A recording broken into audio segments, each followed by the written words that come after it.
I raised my IQ by 20 points over the past 20 years by using these 37 proven techniques and habits. And just one of them increased my IQ by 12 points in 20 days. Your IQ is something that changes on a daily basis. And some of those 20 points came from removing things that were holding my IQ down, and others came from training. So here's what to do if you want to raise your IQ. There's real science behind these, and most people don't know about it. I've written a New York Times best-selling book about enhancing cognitive function because this is so unknown and it changed my life in so many ways. I hope it changes yours. Number one is easy, but it's hard. It's to quit doom scrolling. Negative media will overstimulate your amygdala, which means that you can't think as well, and you can't think critically, and you can't stay calm. And being stressed lowers your IQ. Lots of studies show the link between fear and lower cognitive functioning. Constant low-grade exposure to perceived threats, even subliminal ones, well, it erodes your brain's ability to think at higher levels. Less stress, higher IQ. Number two, make sure you're hydrated. And what I'm talking about here is real hydration. Drinking water, whether you're sipping it or chugging it, doesn't hydrate your body. And I wish I had known this when I was in my late teens in college. True hydration means that you add electrolytes to your water, including sodium. This is because if you just drink water, your body can't absorb the water because inside your cells is full of salt water, and clear water that has no electrolytes, it would dilute the cells. So the cells just make you pee it out. You don't want to do that. Your brain runs on being well hydrated. So just putting a teaspoon of sea salt in water and drinking it and waiting 20 minutes could increase your IQ by a couple points if your brain was dehydrated. Studies show a 1% drop in hydration can impair your brain's ability to transmit electrical signals efficiently. And of course, you're going to have foggy thinking, reduced performance. Reduced performance is reduced IQ. Number three, eat organ meats. That's because liver and other organ meats provide bioavailable choline and B vitamins. And that's really important for you to make neurotransmitters.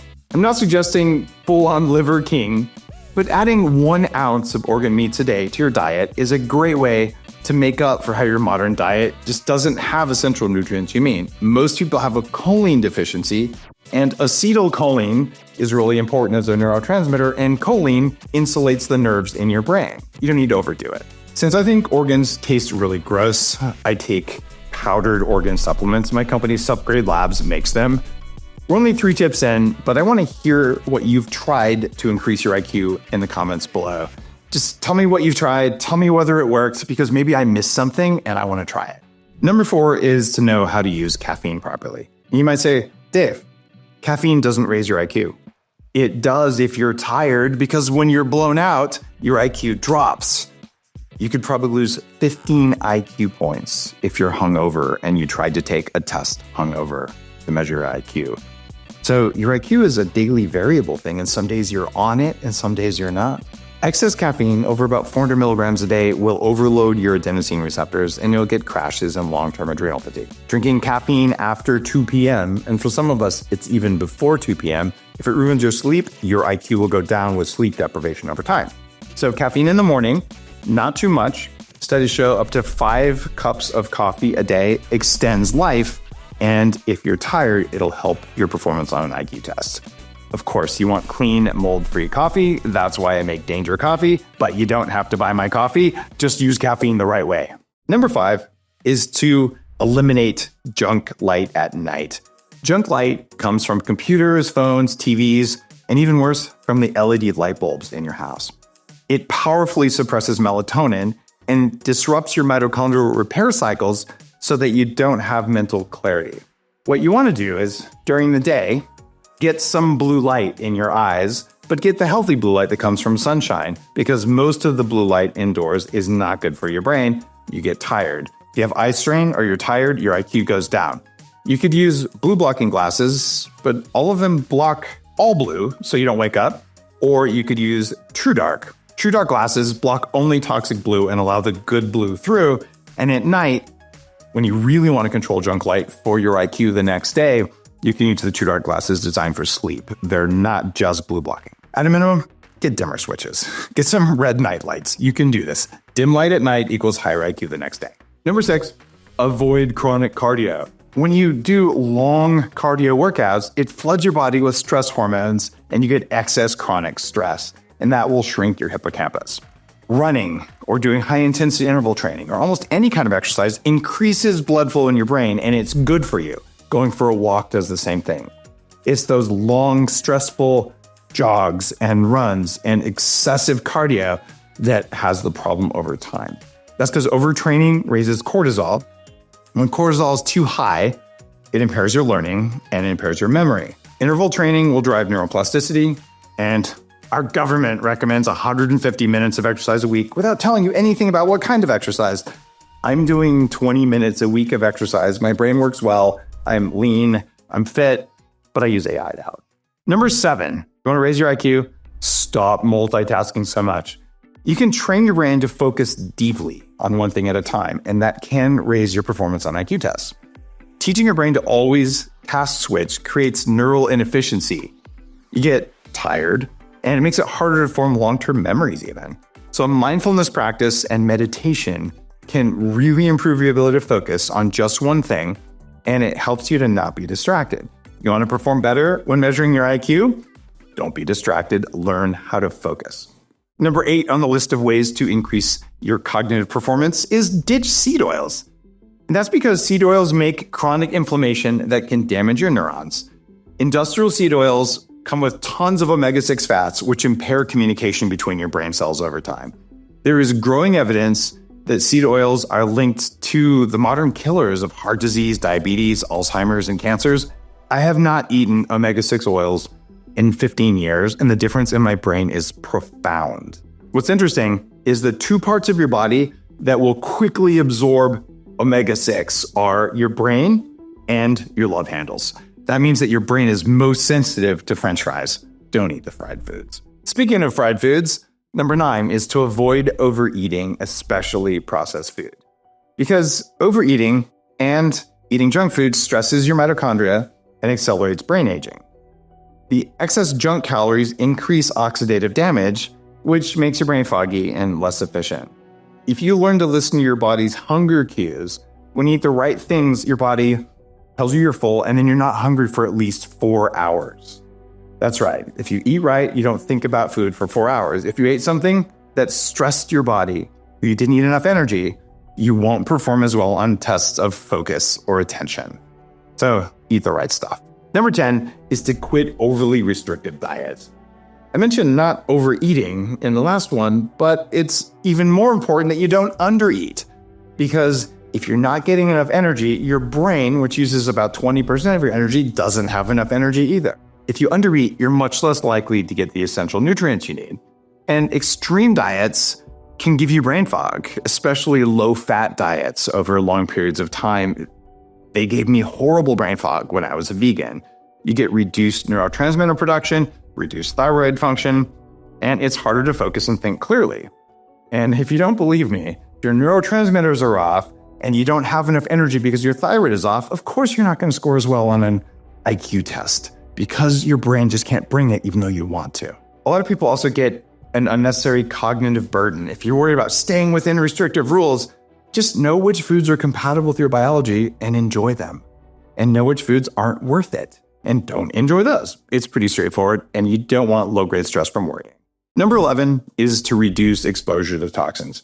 This is a huge way you can increase your IQ. Things like toxic mold and heavy metals like mercury and lead, well, they damage your brain's energy production, and they're directly tied in multiple studies to a reduction of IQ, especially lead. They're also now linked to Alzheimer's disease and Parkinson's, which are brain energy diseases. If you want to have a lower IQ, have lower brain energy. You want to have a higher IQ, have higher brain energy. Toxins like mold and heavy metals disrupt mitochondrial respiration, so you get tired and you can't focus, and it can last for weeks. These toxins are way more common than you think. So if you haven't ever had a test for toxins, looking for things like heavy metals, well, maybe it's time. The same thing with mold. Check areas of your house if they smell funky, or you see mold, or you know there's water damage. Those can cause brain fog in a very, very dramatic way, and brain fog lowers your IQ. I like the dust test. Check out episode 1036 of my podcast, The Human Upgrade, to go deep on how to find mold in your house. Number 12 is not a popular one. Stop drinking.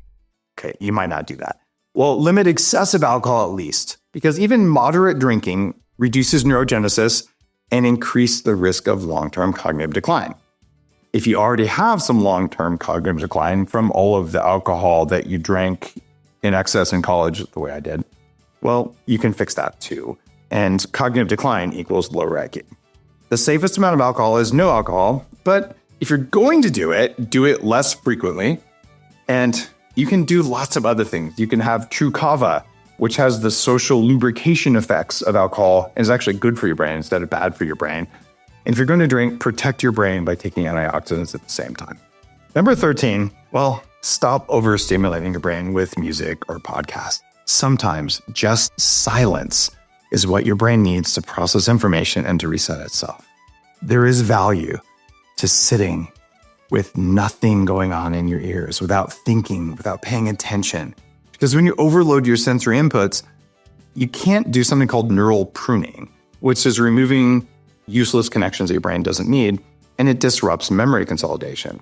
The old silence is golden is another ancient truth that modern science is just now figuring out. You can get a lot more benefit if you combine the silence with time in nature. Go for a walk in the woods without headphones and see what happens. Number 14 is to avoid chronic sleep deficits. Poor sleep lowers your brain's ability to repair and detoxify. If you don't get enough deep sleep, your cerebral spinal fluid flow goes down, and that means your brain can't wash out toxic proteins that build up every single day. It can take you a while to catch up on sleep deficits. So if you're sacrificing your sleep on a regular basis, your brain never gets to fully recover from the day's activities. And yes, life tends to take priority over sleep, especially with kids or a business or just a social life. But since bad sleep is the number one predictor of depression and a lot of mental health problems, and it's a significant factor in early death, well, you've got to learn how to get good quality sleep and to not be in chronic deficit. Yes, there are studies showing that your IQ goes down when you have chronic sleep deficiency. It's not optional. Number 15, if you want your IQ to go up, quit overworking. Sustained stress depletes dopamine and it weakens your prefrontal cortex, which is the part of your brain that you need to think clearly. If you have poor sleep and you're overworking, your brain can perform at the same level as a person who's actually drunk. Daniel Kahneman's book, Thinking Fast and Slow, talks about the time and brain power it takes to make logical, rational decisions, and those decisions are nearly impossible if you're overworked. It's entirely invisible to you. But your brain can solve a problem with about 20 different types of thinking, and it will automatically and invisibly select the easiest kind of thinking based on how much energy you have. So if you want to be smarter, you want to make sure your brain has enough energy in order to think about something. But if the brain's like, it's too much work to think about that, it's going to make you think in a simple way and believe that you thought in a complex way. This is why managing your brain energy is so important. Number 16 is to start practicing intermittent fasting. Fasting can actually clear out damaged brain cells, and that can accelerate your learning. Fasting activates something called autophagy, which is that removal of cellular debris. And this is very important, it increases something called BDNF, which is brain-derived neurotropic factor. This is key. If you want to raise your IQ, your brain has to be neuroplastic, like it was when you were a kid. You can change your levels of neuroplasticity even if you're a teenager. And you can do this with short periods of fasting, like 12 or 16 hours. Those will improve cognitive function. And also, digestion takes energy away from your brain, especially if you have a heavy meal. You think about it, it takes electricity and energy to digest, so that energy isn't in your brain. This is why a lot of meditation practices require you to be fasting to get to the highest levels, so all your energy goes into thinking. So it can pay off if you do your work with the highest cognitive load before you have your first meal of the day. Just be sure to not overdo fasting, especially if you're under a lot of stress. A few days a week is all you need. Listen to your body and understand you might have the highest IQ when your stomach is empty. Number 17 is to use red and infrared light therapy on the brain. And this has been a huge game changer for me. Near infrared wavelengths stimulate energy production and can help to repair your brain cells. This is cutting edge for medical and scientific knowledge But the healing power of infrared light, it surprises researchers. For me, 20 years ago, the first paper came out on infrared light on rat brains. So I bought an infrared light and used it on my head, and it really shifted my ability to pay attention. It was profound. It's one of the reasons that I started my company, True Light. And you can get these devices to work in your home that are affordable. Or you can go to an Upgrade Labs near you and use the big medically powered red and infrared light bed. The idea is getting multiple exposure several times a week, even twice a month can have benefits. It's not hard to start using infrared and red light on your brain, and the benefits are profound. Number 18 is cryotherapy or just cold showers. Cold exposure increases your levels of norepinephrine, and that means you get enhanced mood, attention, and stress tolerance. There's also an immediate effect that stays around for 4 hours after you get that cold water on your face or dip in a cold plunge or do cryotherapy. And then there are long-term effects of converting more of your white, which is bad fat, into brown fat, which is good fat that makes energy and heat. Brown fat improves your metabolism and your hormone regulation and your blood sugar regulation, and that means your brain's going to work better. Cold exposure also induces cold shock proteins, which can help to regenerate nerve synapses and protect your neurons. Will that raise your IQ directly? It depends on how healthy your brain is. Your brain probably isn't where it could be. So this is one of those things. Raises brain performance, raises IQ. Number 19 is free. It's daily sunlight. Morning sunlight aligns your circadian rhythm and it increases your serotonin levels. Morning sunlight will reset your body's internal circadian clock, so you get better sleep at night and you get better cognitive performance during the day. Experiencing sunset, and even better yet, experiencing darkness after sunset will trigger your brain's natural melatonin production as long as you had sunrise or you had sun in your eyes earlier in the day. The sun doesn't even need to be out. Cloudy days will increase serotonin and trigger circadian patterns, but bright light's better. Number 20 is to try brainwave entrainment. Binaural beats or similar frequencies can synchronize your brainwaves, which makes your brain more efficient. It also lets you tap into different mental states. There are dozens of different frequencies that do different things. Some brainwaves will help you with concentration, some help you remember things better, and some even help you reduce pain. You can do things like delta brainwaves when you're going to sleep to trigger deeper sleep, which can improve your IQ. Gamma brainwaves, which you normally get after 40 years of meditating every single day, well, those can help with heightened awareness and energy. Try taking an IQ test when you've got the right brainwaves, maybe entrained before it, and suddenly you can experience a temporary increase in your IQ. Do it regularly, you could experience a permanent increase in your IQ, and you might become more conscious too. Number 21 is my favorite way to increase your IQ. Just subscribe to my channel. There you go. Number 22, use adaptogens like ashwagandha. Adaptogens regulate your HPA, which stands for hypothalamic pituitary adrenal axis, which protects your brain from chronic stress. We live in a time where most people have low-grade chronic stress all the time. So if you get a little extra help from supplements that help your body manage stress better, well, manage stress better, score better on IQ tests. Your ancestors didn't have to worry about the constant noise of cars and sirens and bad news on TV, phone notifications going off, and all that stuff. Since your body does experience more stress now than it evolved to experience, adaptogens can be a way to profoundly affect your brain function. Number 23 may be my favorite. It's to try nootropics. Nootropics saved my career. When I was 26 years old, I had the most profound brain fog.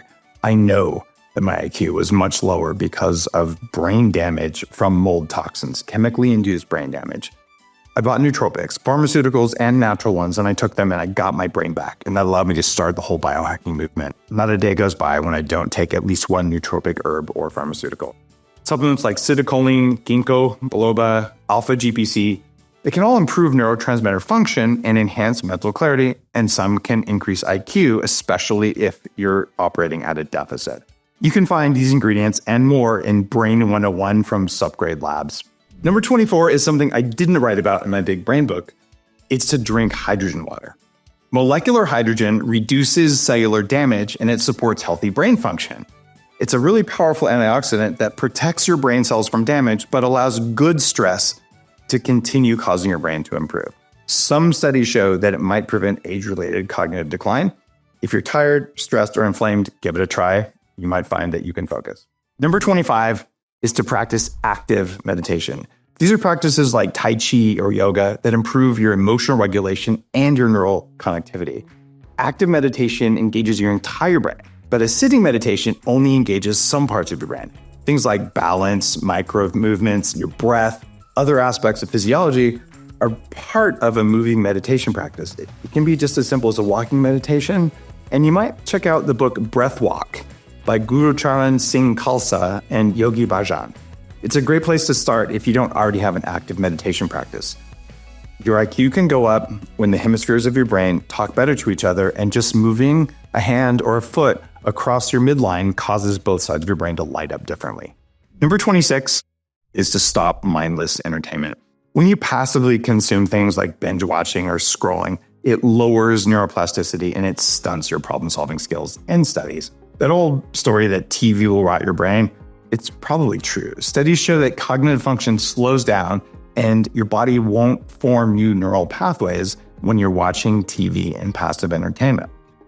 What's interesting, though, is that if you read a book, especially fiction, or even listen to an audiobook, also fiction, then your brain forms new pathways differently than if you're just reading information. So stop the scrolling, stop the Netflix, find a great audiobook that has an amazing story and listen to it for 20 minutes a day and watch what happens over time. Your brain will thank you. Number 27 is to practice dual and back training. Dual and back training is something you can do on your phone. It's free and it's incredibly frustrating. But what it does is it doubles your brain's working memory. This is how I increased my IQ by 12 points in 20 days. I did this about 15 years ago, and I wrote about it in my big book on brains called Headstrong. This kind of exercise takes 20 to 30 minutes a day, and for the first 14 days, I felt like the dumbest person on the planet, and you probably will too. It's very frustrating. That's because your brain sends you frustration when you make it do things that are hard, when you make it do things that it feels like it can't do. But if you're willing to power through it for 2 weeks, on day 15, go to do this frustrating exercise, and all of a sudden, it's like a magic power. You can just do it. Your brain makes the changes, and lights come on. This matters because increasing fluid intelligence is part of raising your IQ. The other kind of intelligence is called crystallized intelligence. So crystallized intelligence is, do you have facts and skills and knowledge over time? That's part of your IQ score. Other part is fluid intelligence. It's like, how much stuff can you remember at the same time? Dual and back training, you get 12 IQ points right there. The other 8, any of these other things could give you 8 if you're just tired. Number 28 is to get a standing or a walking desk. Alternating between sitting and standing keeps your brain working better. Your body was built to be almost continuously in motion or at complete rest, not this kind of sitting actively thing that we do all day now. A standing desk gives you a place to work while standing, but your best bet is to be able to sit, stand. So a desk that moves up and down or just 2 different work environments can really affect your brain. Different tasks are better in different positions. Deep work that involves creative writing and thinking, that's much better when you're sitting. On the other hand, you can take meetings and calls while standing and walking because your brain's more active, you get some blood flow into your brain. Just understand that always sitting will lower your IQ over time. Number 29, you're gonna like this one, is to play video games to raise your IQ. Because video games enhance your brain's decision-making speed. You wanna do things like strategy-based games that can improve your prefrontal cortex efficiency and strengthen your ability to solve problems. As an example, studies show that playing StarCraft, which is a real-time strategy game, can improve your brain's decision-making capacity. You have to keep track of a lot of little details in a competitive environment, so there's a good amount of healthy stress, so your brain naturally improves its ability to do that. Studies also show that RTS games, or real-time strategy games, tend to be best for that effect. StarCraft, Warcraft, Command & Conquer, Age of Empires. Strategy games that are turn-based still do engage your brain so it'll think critically, but fast-paced games like Valorant or Call of Duty, they're only going to train reaction time and spatial awareness. And based on extensive interviews with a guy who trains Navy SEALs and first responders on stress, don't play games where you regularly shoot other humans. You don't want to train your brain to do that automatically when you're not thinking. Shoot robots, it's just as fun. Number 30 is to socialize regularly. That's because of oxytocin. When you have a meaningful interaction with someone, your body will release oxytocin. In fact, an 8-second hug is really, really good for that, or longer. Oxytocin drives neurogenesis and resilience to stress. And it's almost like we've forgotten that we're a tribal species. We evolved to physically be around other humans. Loneliness is deadly for babies, and it causes huge negative health effects in adults, including cognitive decline and heart disease, lower immune function. So being lonely over time can and does decrease your maximum IQ. And the good news is, it's possible to go out and form meaningful connections. There is an epidemic of loneliness right now in the world, and there are so many biohackers on this channel around the world, and we love hanging out with each other and figuring out what can we do to our brains, to our bodies, to have more fun and have more energy and have more power. So find your tribe, join mine. I would love to hang out with you. Number 31 is to learn a new skill. Acquiring any new skill will trigger myelination, which is when your body makes insulation around your nerves. And when your nerves are insulated, they can carry electrical signals much more efficiently and much more quickly. That can increase your IQ. More myelination equals more brain function. Bonus if you eat some eggs or liver because you need choline to insulate your nerves. Number 32, I know this one won't be popular, is go gluten-free. Gluten, especially in the US, can cause an autoimmune reaction in a lot of people who don't know that it's happening, which causes systemic inflammation, especially in the brain, in cells called glial cells. You don't need to have a gluten allergy or be celiac in order to benefit from removing gluten. Try it for 1 month, be religious about it, and see how you sleep, see how your skin looks, see how you think. And you might realize that wheat is causing brain fog, and sometimes it causes brain fog 2 or 3 days after you eat it.